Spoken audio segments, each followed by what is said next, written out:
زندگی کا فلسفہ ہر ایک کے نزدیک مختلف ہے۔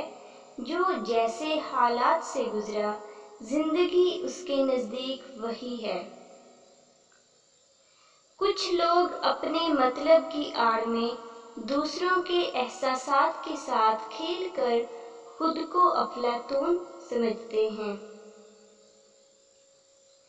اگر جیب میں چھید ہو جائے تو سکے گرنے سے پہلے سگے گر جاتے ہیں۔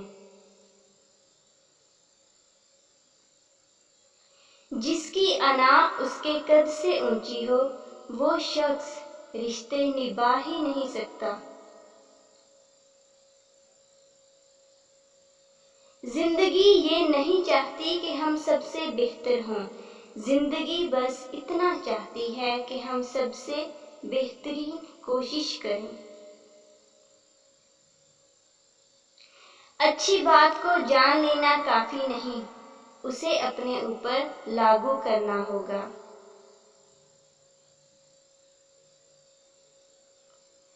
کوئی بھی کام کرنے کے لیے رضامند ہونا کافی نہیں، اسے کر گزرنا ہوگا۔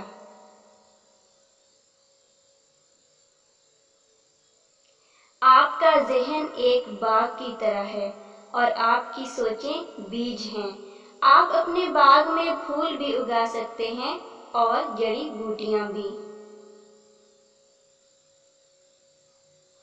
اگر ذہن آپ کا خادم ہے تو آپ کی زندگی پرسکون ہے۔